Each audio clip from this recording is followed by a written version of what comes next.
All right, we are back on the Andre Duke Show with Carter Smith. Richie is joining the program this evening. Just checking on to see how everybody's doing. Hopefully, everybody's having a wonderful and great night. So let's get into it.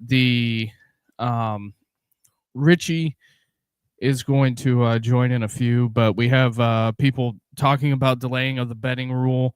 Gonna go over some game lines.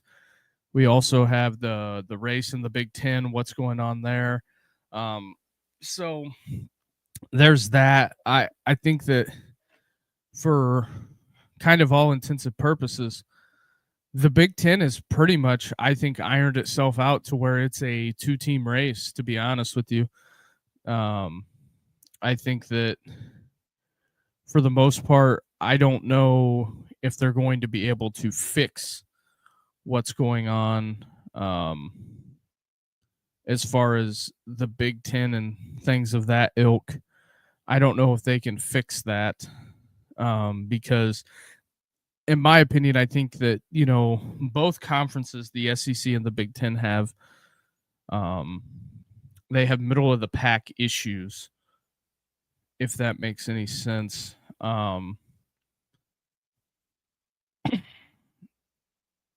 Just looking at some things here. I feel like they've had things that have gone on this year in college football that, quite frankly, I didn't think we would ever see. The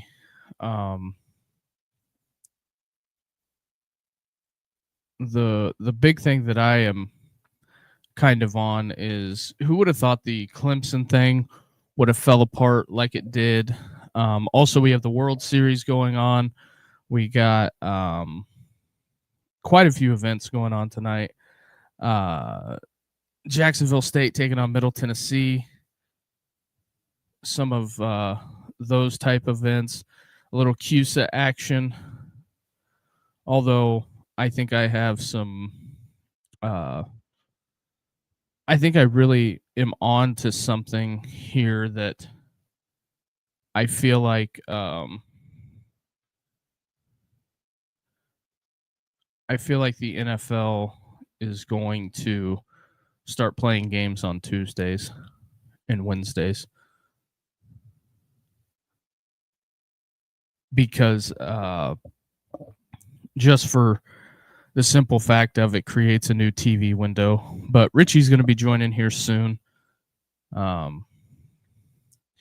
Keeping an eyeball on that. Also, Pete Nakos reports Arch Manning questionable for the game. How do I want to say it?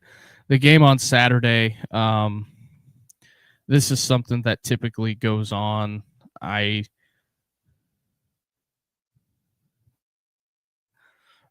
Texas has got a couple of players. They got a safety also questionable.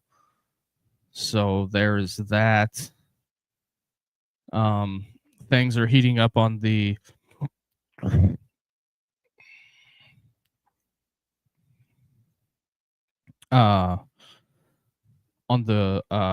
recruiting trail. I think there's some bizarre things happening out there in LSU land, which I was told this is not out of the realm of possibility as being bizarre technically for Louisiana. The governor has been heavily involved in the, I guess, picking of the next coach, but he put something out today that says, I want to reiterate, I am not picking the next coach at LSU. I find it bizarre, to say the least. Just looking at a lot of the things that have went on with the LSU stuff. I think everybody was being naive whenever they had thought that Brian Kelly, the way the Texas A&M game ended, I think Penn State. I know I've sound like a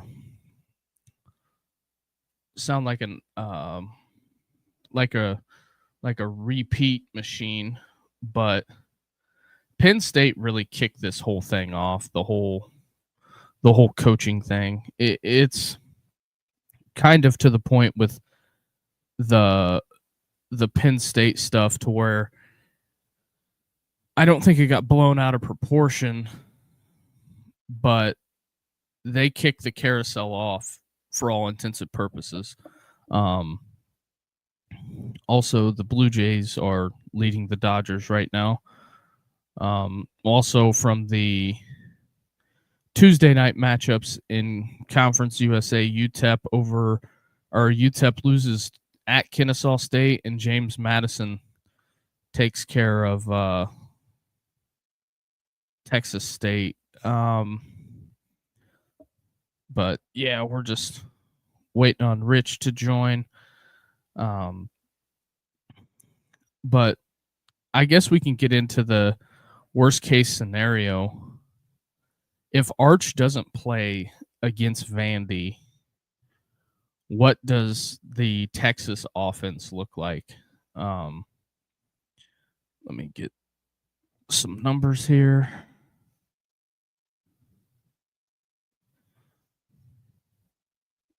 Conference. Sorry, I know this is just riveting podcasting. But I think that one of the bigger things that's got to come through is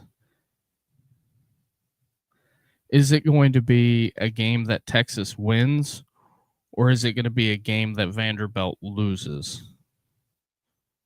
Is my question. I think that, when you look at the team stats defensively, Vanderbilt is they're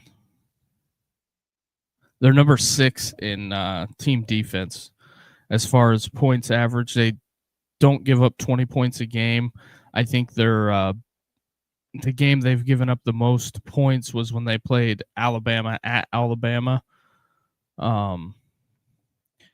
And the big thing is against Vanderbilt, teams have not had great success at running the football. I think that some of them. Oh, no, don't need that. I think that there's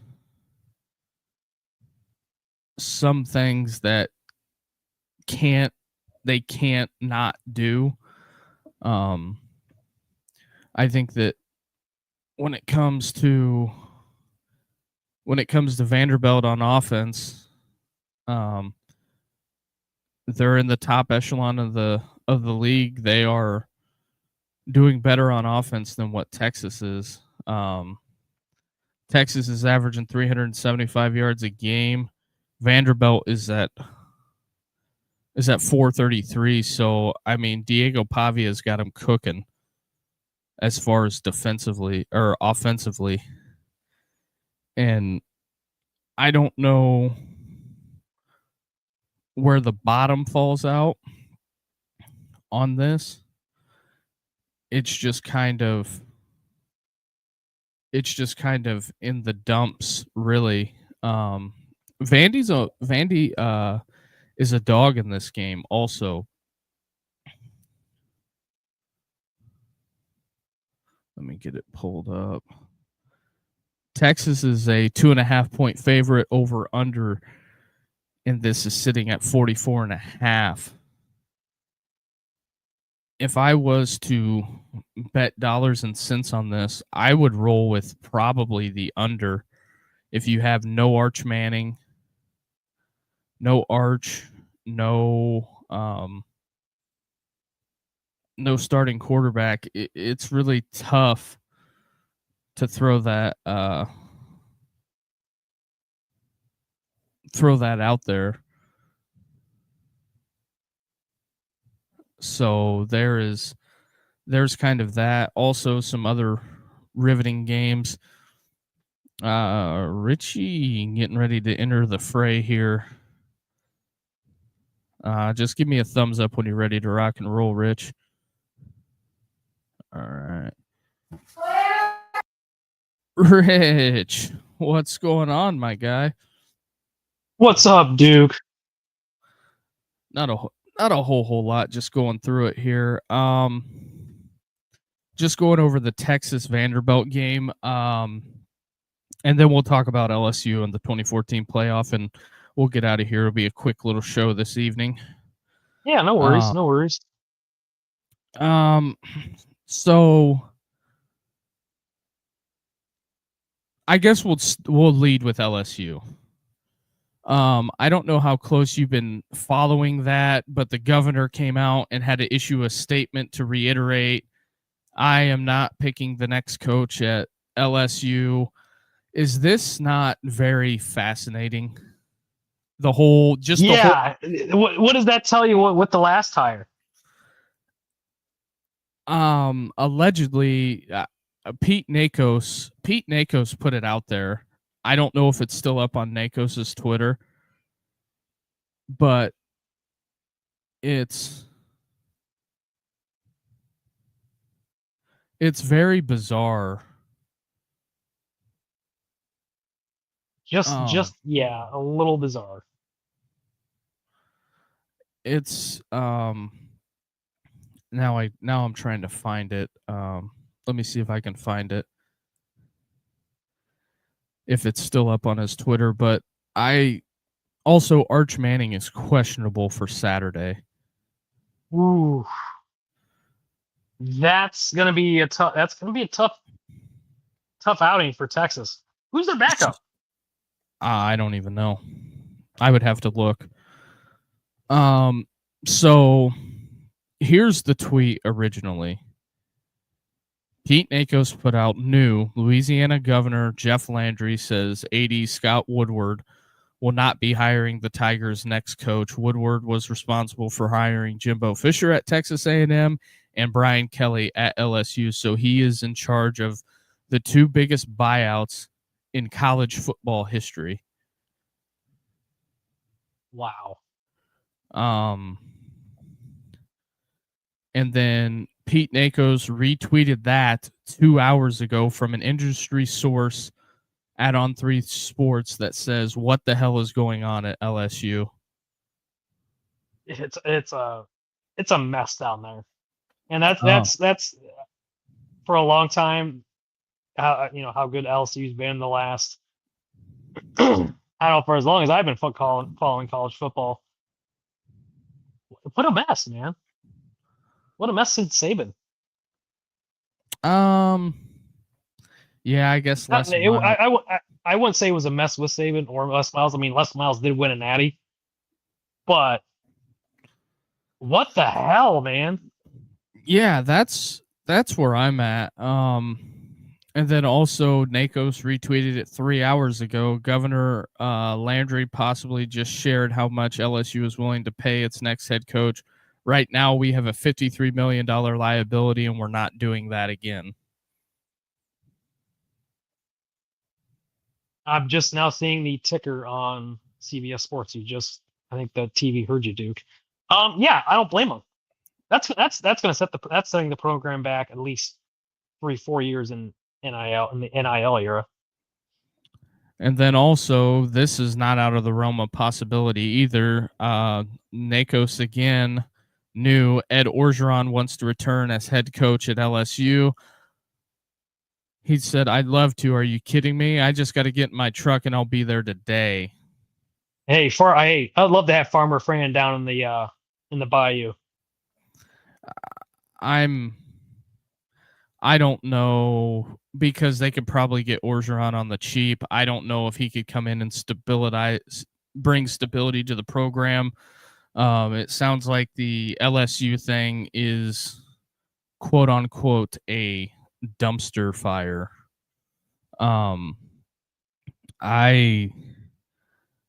I guess I would say I'm not shocked by that.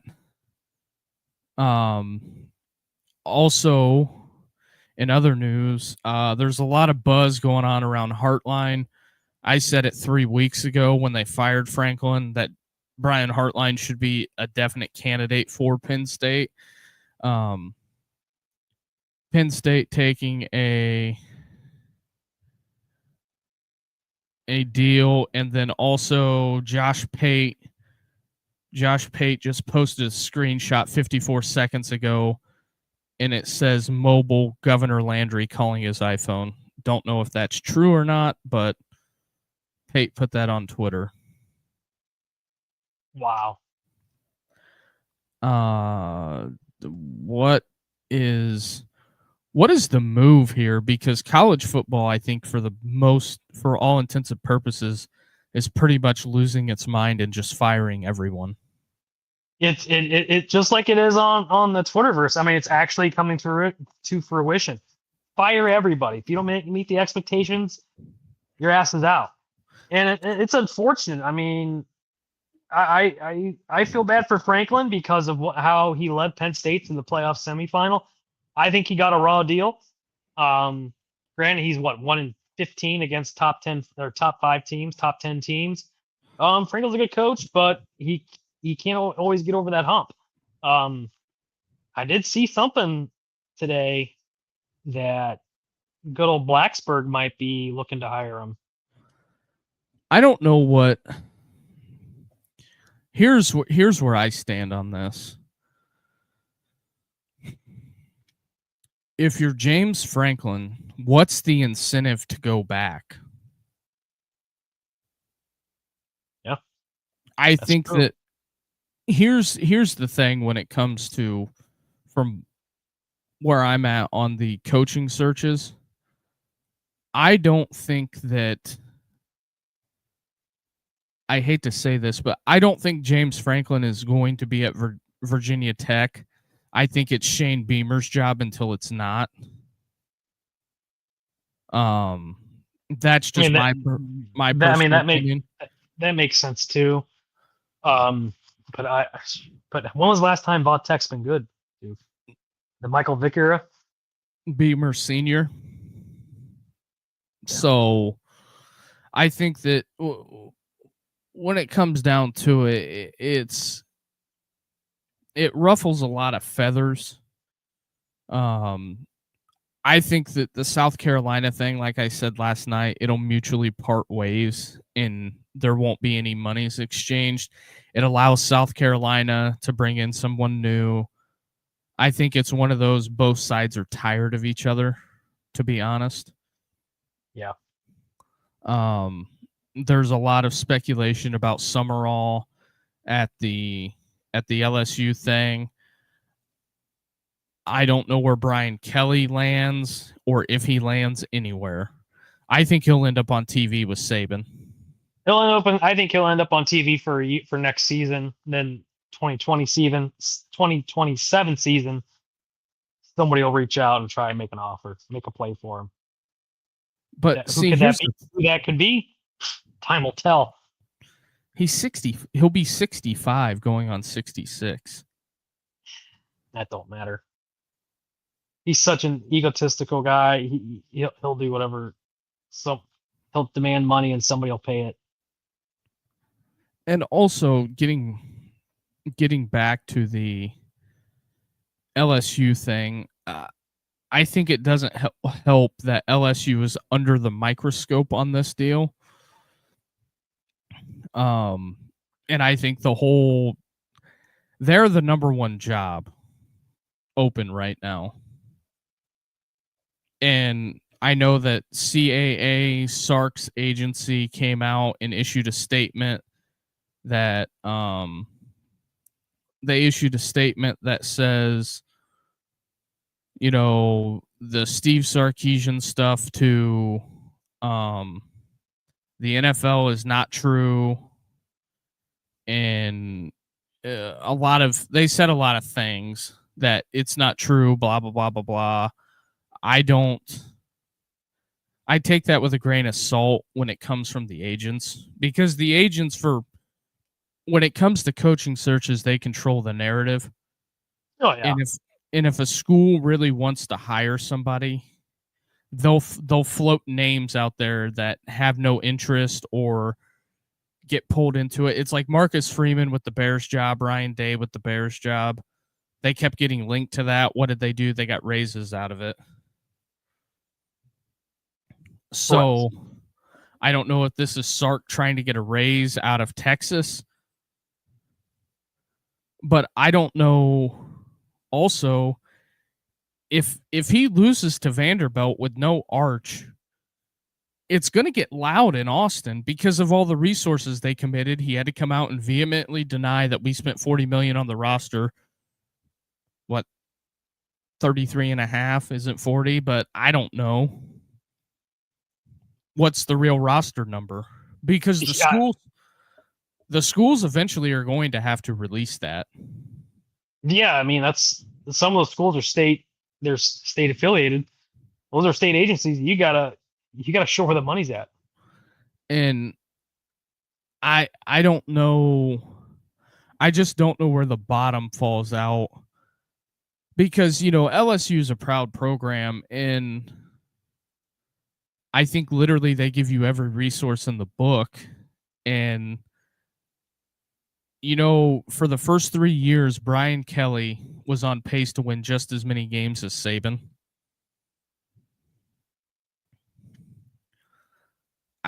That's kind of where I'm at. So on pace to win just as many as Saban, and I don't think that it bears enough fruit to say, was the firing justified? I can't definitively say that he deserved to get fired, but at the end of the day, I think that this coaching carousel thing isn't going to stop. No, it's not. You have Miami on the road this week at SMU. If Miami drops another one, for all intents and purposes, do I think they'll lose to SMU? I don't think so. But if they don't go out there and play well, it's going to be fire Mario next. That's the next thing. And some things that I've learned behind the season, I guess Mario, it'll be what it is. Will John Ruiz kick in some coin on that? But who do you hire? If you're a sitting university right now with Penn State out there, with LSU out there, do you want to dive into the coaching search? Is my question. I mean, you got to find somebody that's up and coming.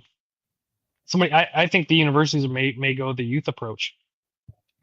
Like, I don't know if getting younger is the answer.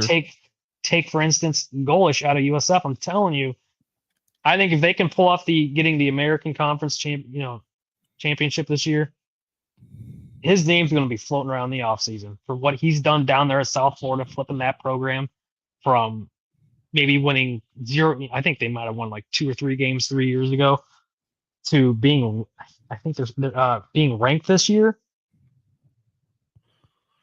Yeah. Also, where do you stand on the Lane Kiffin thing? I think Lane's gonna stay. I think Lane will stay as well, because Nick Saban came out and pretty much said that, hey, maybe the Ole Miss job is better than Florida and LSU right now. Because things that were good 15 years ago, like look how long it took Tennessee to get it figured out with Heupel. A long time. I mean, you had Pruitt down there. I forget who else was before Pruitt. Butch Jones, Derek Dooley. Yeah. They which I think the boosters sabotaged the Pruitt thing. Because when you look back at revisionist history with that, Jeremy Pruitt stuff, they had a lot of information. The NCAA did. I mean, a ton of information on Pruitt, on the university, and they just kind of took it. So that's something I didn't know. Yeah, they had a ton of information on what was going on down there. But here's the thing. I think there's a big contingency of people that want to bury their head in the sand when it comes to pre-NIL, and they don't want to talk about it, and they just, brush it under the rug like it never happened. But that's fine and dandy, but the NIL has equaled the playing field for most, because I think the big thing is that if I'm a TV network, especially CBS, that has been getting crushed in the ratings, ABC is killing CBS. Oh, yeah. Fox is getting crushed because now I will bet you this much that this week I think you'll get a lot of people that'll watch Big Noon Kickoff because it's Ohio State playing Penn State, and there's a big storyline there. The Jim Knowles thing. Is Brian Hartline going to be the next coach at Penn State?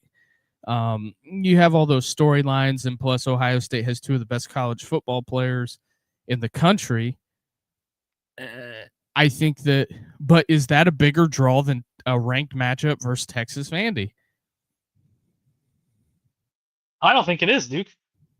I don't think I'm a big Buckeyes fan. I mean, I honestly, Dad and I are going down to the game Saturday, but that Texas Vandy, I'm interested to see how well Vandy stacks up against Texas.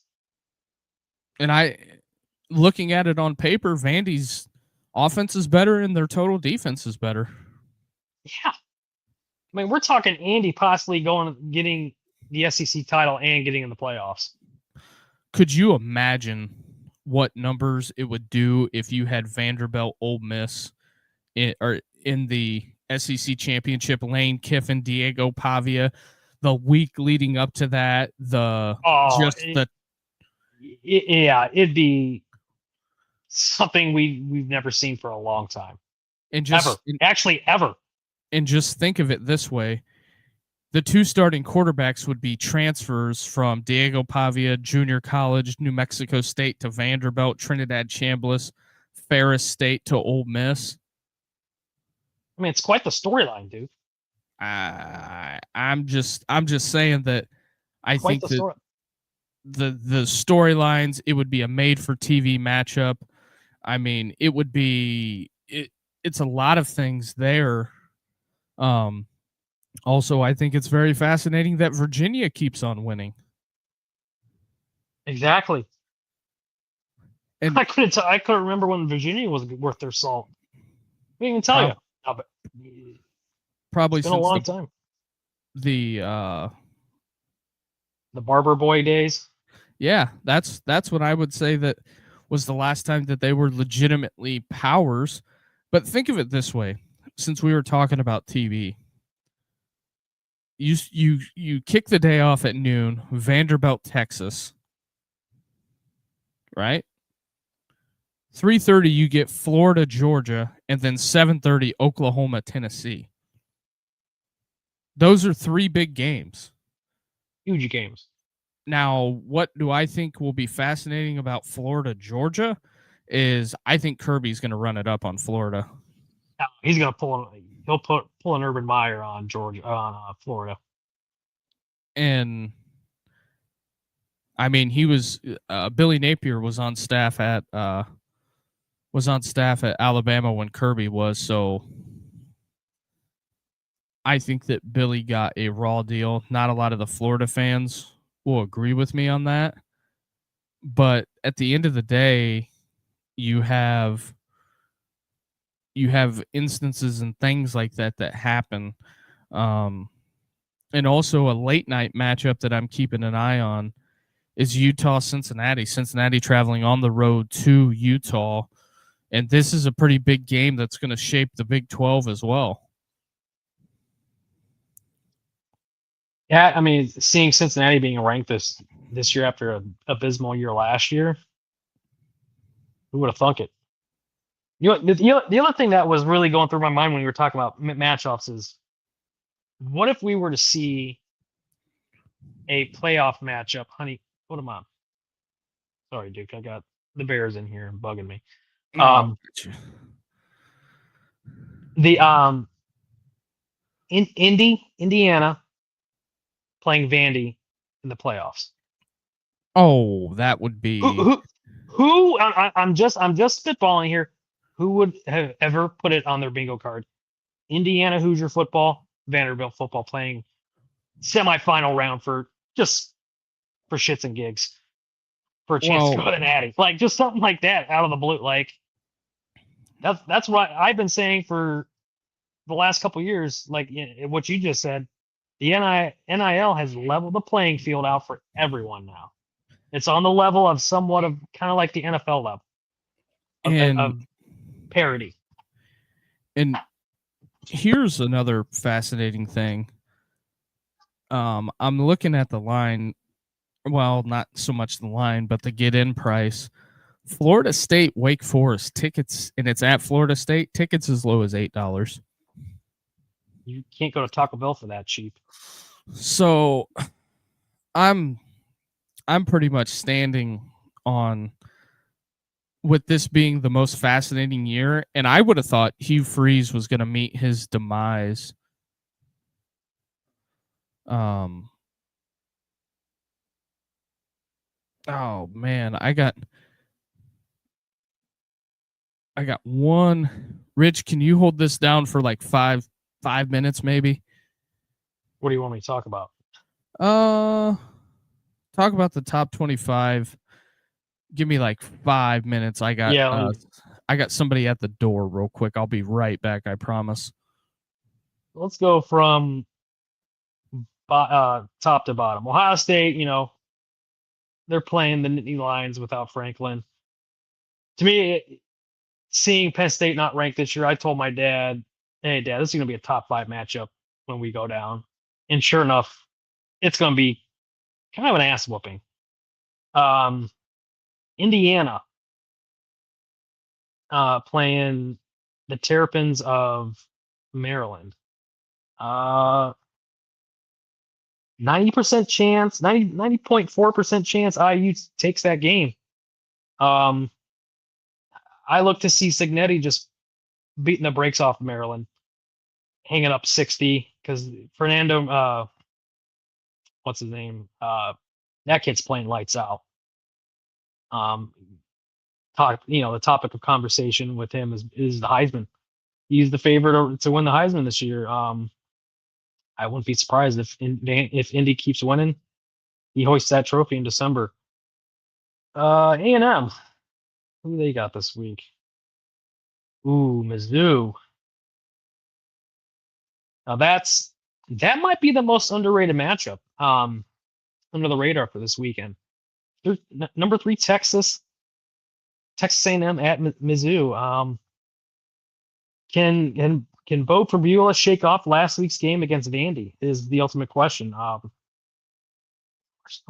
Marcel Reed. That kid's electric this year.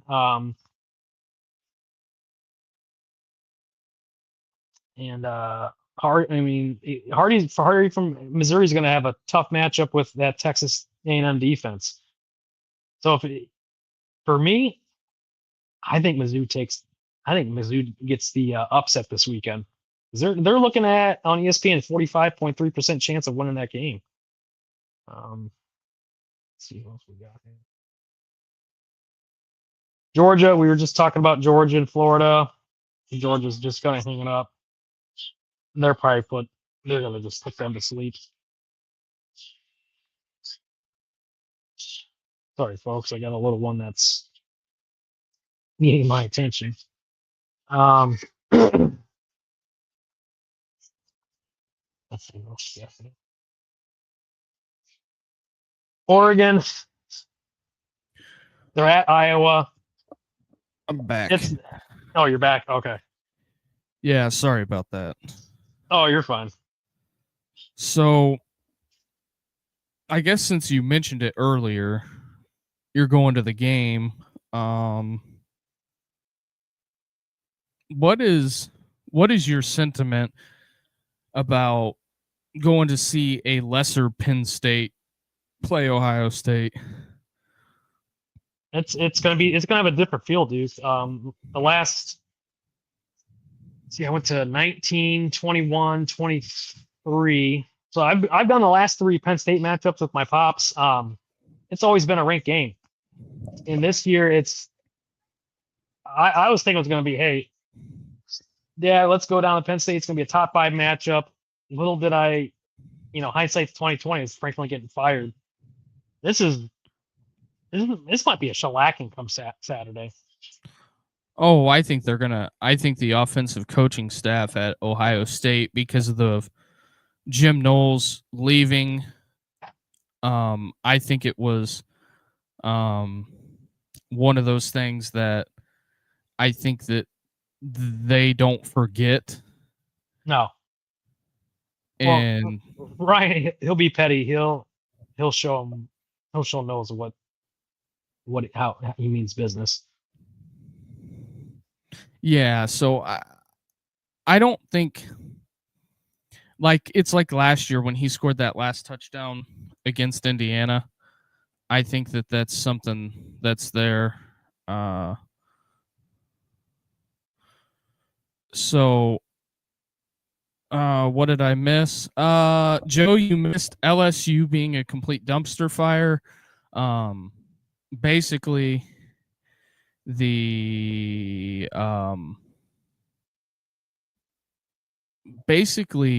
governor has his fingerprints all in the athletic office. I think that that's kind of where that is at. So there's that. We're just talking Richie going down to Ohio State this weekend with his pops. Did you guys buy the tickets before the season started? No, we got them, I believe, a couple weeks ago. Was it before or after Franklin was fired? I think it was before. See, that's the thing on buying tickets in advance for college football that makes it tough, because if you don't buy right away, you won't get a ticket. Right, exactly. You're at a catch-22. But if you buy early for what the season's going to be, you're going to overpay, and then it's going to underdeliver. Correct.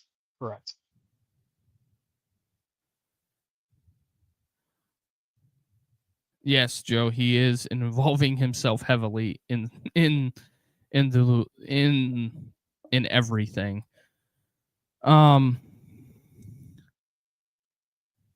CW Panda, Franklin to Virginia Tech. I don't see it. I think if I'm Franklin, Arkansas says they're going to recommit themselves. I think Franklin's a name at Arkansas that can get the fan base reunited, hit up Jerry Jones, the Walmart people, Tyson Chicken. I think, to me, if you can get the resources committed, is Arkansas better than Florida? The big if is getting the resources, dude.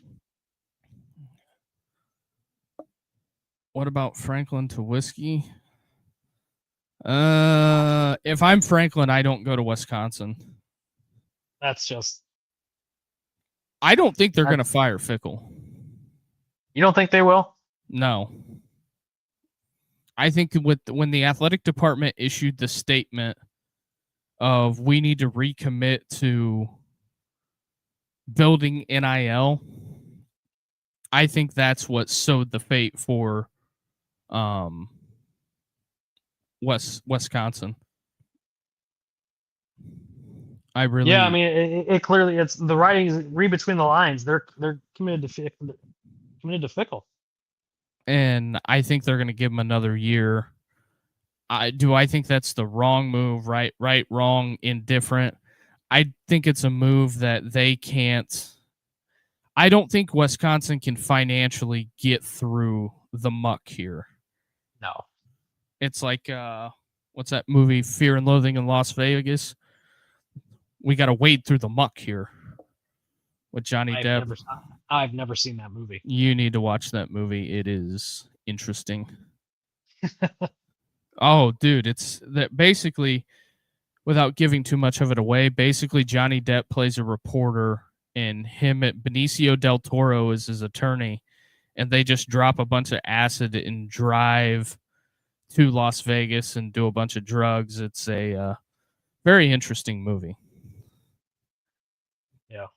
I remember the poster for it. Like, he looks all spaced out. But yeah, I've never come across. I mean, I watch a lot of movies.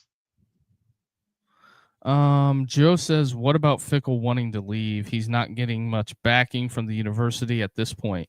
Now, if Fickle wanted to slide it in and go be a defensive coordinator somewhere, he probably could. He could. What about a dark horse chance of him throwing his hat in the ring for Penn State?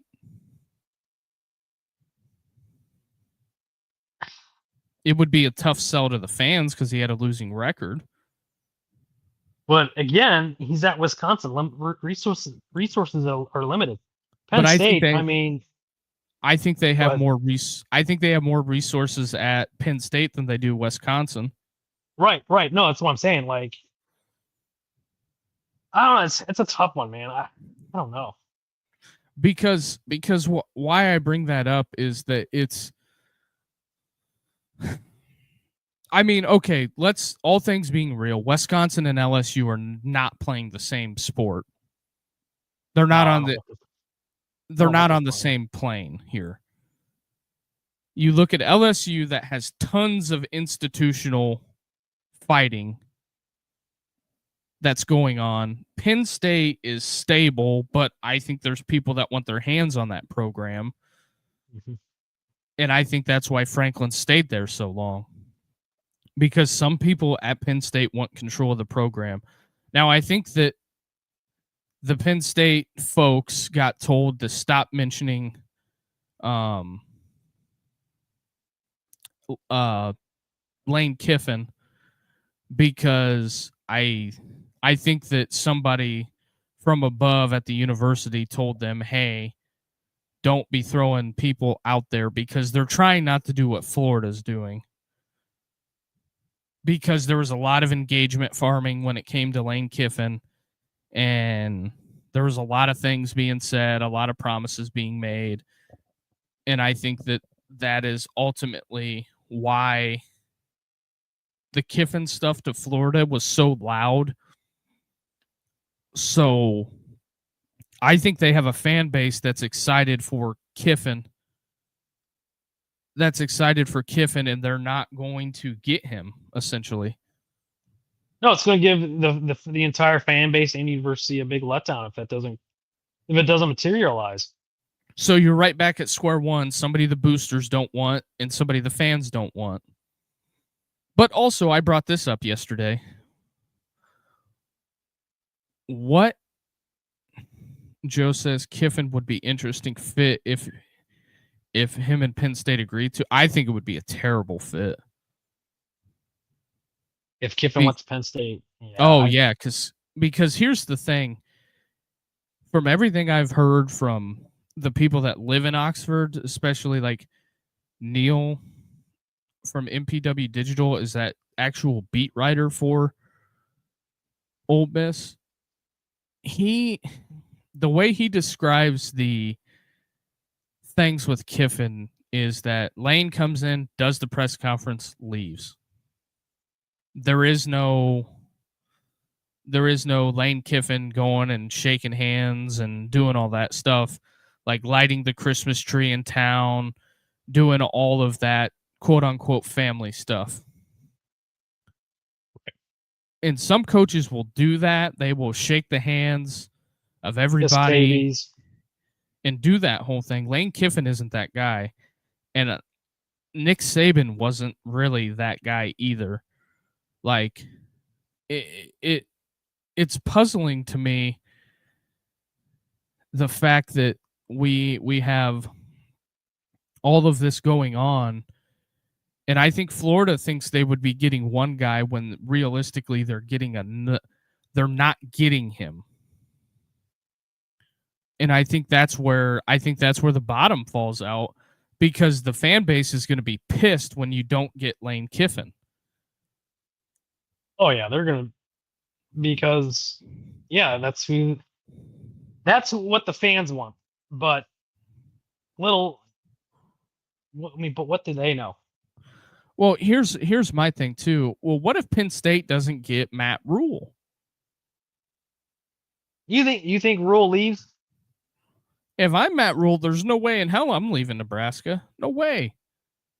Not after I have completely took the losses and turned the program. I think the tide is turned at Nebraska. You've worked so hard to get it to where that's at, and then you're going to tell me you're going to go to a new place and start all completely over? Yeah. I mean, at some point, I don't think Nebraska pays bad. They're the only football team really big, draw in the state of Nebraska. They don't have a pro team. Right. So everybody's red and white on Saturdays through 365. Right. So I don't know why you would want to leave the only ticket in town to go to. I mean, I get it. It's your alma mater. You met your wife there. You've done all that. But why in the world do you want to restart? It's not coaching in 2014 where you show up there and they give you a 5-year contract and they honor it and then they reevaluate it at the end of the 5th year. See, what I'm thinking is, if Rule does what Signetti's done at Nebraska, and he pulls off some type of miracle, of, let's say, beating Ohio State next year or something, if they even play him, I have to look at the schedule, and they're sitting in the top 5, Nebraska's going to pay him whatever they want or whatever he wants. Here's the thing. I think that Nebraska was beaten down so bad because they had so many bad hires. It was hard. And then Matt Rule kind of being not a relatively unknown, but unknown to their fan base, because you have to remember when Matt Rule was, doing big things at Baylor, Nebraska was in the Big Ten. And so they weren't playing Baylor on a regular basis anymore. So, no. And especially if you have Meatloaf on Monday, the guy that just watches the Nebraska game and then turns the TV off. That's also another thing that happens. And sometimes in places where there's no NFL, they don't watch the NFL. Yeah. In Nebraska being smack dab in the middle of the country with no pro team remotely around, what is the fan base there? Minnesota Vikings? Denver Broncos? Maybe some are still Rams fans when they were in St. Louis. I don't even know. I don't even know, truthfully, dude. It's a crapshoot. So it is. I just feel like that at a certain extent you have to look at what you're doing here. I just don't think that it's conducive to help Matt Rule to go start over. He's built so much equity and stock at Nebraska. It's just, the timing of it is terrible. And I think that, where we're at, I wouldn't leave. If it was me, I wouldn't leave, because the grass ain't always green on the other side. Here's the other side of the coin. What's your realistic timetable? We'll wrap this up in 10 minutes. What is the realistic timetable at Florida, at Penn State? It's 2.5 years, right? Mm-hmm. So you're barely going to get 2 transfer portals, and the transfer portal is going to be a madhouse this year because it's only open 14 days. That's a new thing that the coaches are going to have to tackle. And that's not just saying at the new universities. I'm just saying it's across the board. Although that Florida hasn't had any decommitments, I think there's a lot of people at Florida waiting on what Lagway is going to do. Yeah. Because some recruits will take Lagway leaving as it's an opportunity, and some recruits will say the program's dead. Yep. Either way, it could go either way. And I think the biggest thing is that if you're trying to hire a coach that's in the playoffs, he's not going to get there. Let's say, for all intents and purposes, let's just say they're going to hire Lane Kiffin. What if they go to the Natty? Lane Kiffin wouldn't get there the earliest until the end of January. Transfer portal's closed. Everything is where it's at. Joe says Lagway, a third round at best. He's coming back. Well, I don't think he's going to go to the draft. The problem you have with the Lagway side of things, if I'm TJ Lagway, why wouldn't I go to Ole Miss?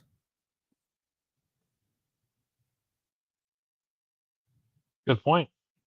Because there's no guarantees that says Austin Simmons is going to be the starting quarterback there next year. Oh, he might hit the portal. Exactly, because he got Wally pipped. He got hurt. Trinidad Chambliss came in and played well. Ole Miss is probably going to be on the market for a new quarterback. I already know Auburn's getting a new quarterback. The Jackson Arnold experiment's done. It's done like dinner. Damn. Think of it this way. And not that I'm trying to pump the Hugh train too much here, but Auburn hasn't given up 25 points or more this year, and they're 4-4. Think about that. Defense can only do so much. So, Ole Miss Kiffin would love to bring in Lagway. Yeah, they would. I guarantee you they would. Because the one thing that Lane Kiffin can do is he's going to find a way to run the football, and that is when Florida was successful with Lagway. That's how they beat LSU last year. That's how they beat Ole Miss last year, was when Billy could run the football, and it opened up the passing game. So here's this big what if scenario. All right, let's say Rule gets offered the job to Penn State. You think he takes Raiola with him? Because they're not Drew Aller. Who knows what he's going to do? Broken leg. He might hit the portal because Franklin's gone. I'm going to be interested to see what that Penn State roster looks like. Penn State has a lot of equity invested in Jim Knowles. I don't know. The Penn State thing has the capability of being very toxic. Bad Valley. Creepy Valley. But let's be real about the Penn State thing too. Penn State's a cult.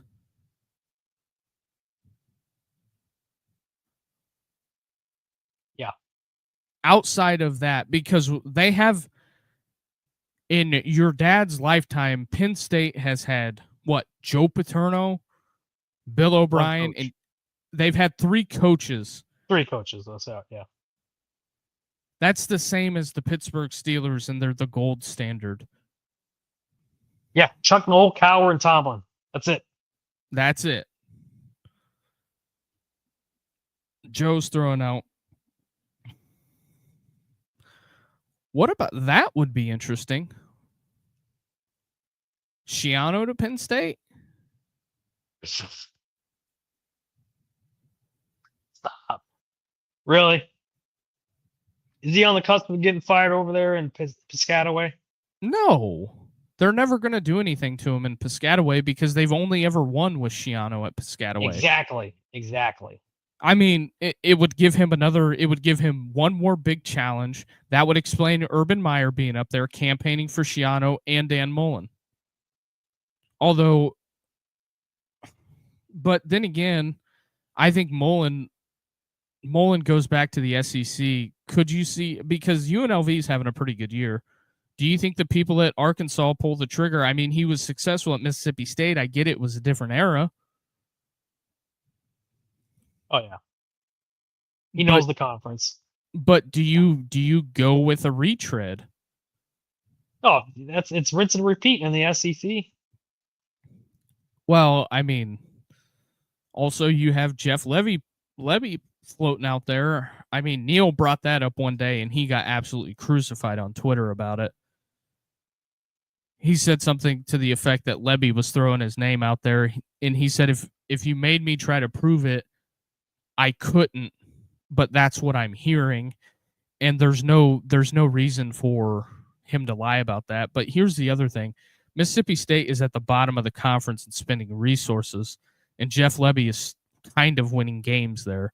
They have the longest win streak or losing streak in the conference, but at the end of the day, if you have no resources, you can't acquire players. You can't acquire talent. No. So how good would they be if he could acquire talent? And also, fun fact, Jeff Levy's father-in-law is Art Briles. I did not know that. Yes. So the way I'm looking at this, I think, but I've been saying this all along. I think Florida and Penn State are going to get their feelings hurt by guys that they think are going to take the job and don't take the job. Fan bases are going to be bitching and complaining. Here we go. Joe says Navy's having a good year in the American, but of course the country gives them no respect because Notre Dame plays them every year. The Navy thing's interesting, being in the American.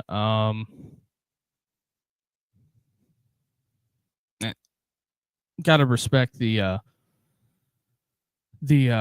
military academies mixing it up on the big stage. So the way I think that this shakes out, if Ohio State falters down the stretch, we could be looking at Indiana football being the number one team in the country. Number one. Yeah. It would be the first time in program history. They have an overall losing record. Yeah. Oh yeah. They're the losingest program in Division I history. Mm-hmm. And Kirk Cignetti showed up there in the middle of the night and started doing everything. And I think they're highly organized. I think they're recruiting really well. I think that it's going to be fascinating. And then also another program that a lot of people don't talk about is Houston, and Willie Fritz has turned that thing around. As somebody when Herman was there. Well, Herman had it cooking, then they hired Dana Holgerson when he got fired at West Virginia. Oh, that's right. Shit, Holgerson. I remember, yeah. But Holgerson did okay. I think they just wanted some new blood. And then they ended up sneaking into the Big 12. So there's that. I think that we're going to have a fascinating watch this weekend. I think Texas Vandy is going to be interesting. I think a lot of this is going to be fascinating. I guess how it sits. Rich, you got anything else? No. Dad and I won't be listening. I'll be paying close attention to that Vandy Tech. What time is that Vandy Texas game? Noon? Noon. Ah, shit. So I thought it was at 3:30. Nope, it's at noon. They'll have that up on the game during commercial break. I'm interested in that one. It's an elimination game for all intents and purposes. Correct. And the other thing is the other game was A&M and Mizzou. Appreciate you, C-Dub. Yeah. I think it's going to be fascinating, and I think we're staring at a world where possibly Texas A&M could win the SEC after 11. What would that be? When they come in, 2014? Where it was like 2011. I thought it look was. here. This will be the last thing, and then we will scoot on out the door.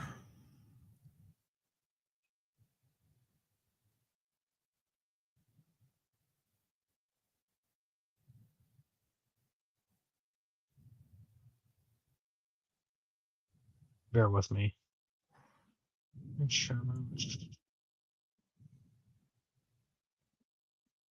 Because I thought them and Mizzou came in 2014.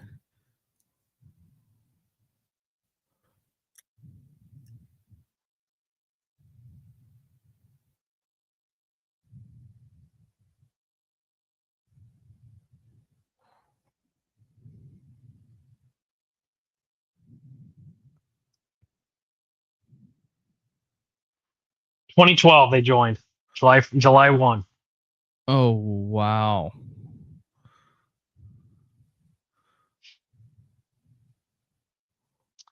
Yeah, it was between 20. I swear it was 2011, but I was a year off. That's when the whole realignment thing started going. Right. Are you watching Middle Tennessee, Jacksonville State? No, I'm just flipping through, honestly. You should have seen that. They threw a Hail Mary. Jacksonville State picks it off and returns it. And I think they had a couple forward laterals. A guy was getting tackled. And he just throws it in the end zone and they dive on it. Very, very fascinating stuff here. Not to say that I have Middle Tennessee State plus 3.5, but that's a different conversation for a different day. Rich, you back tomorrow? Yeah, if nothing comes up, I am good for tomorrow night as well, Dookie. All right. Well, we'll let everybody get out of here. Appreciate everybody watching. Hit the like and subscribe button, and we will see you guys tomorrow. Have a great night, everybody. One day closer to the weekend. All right.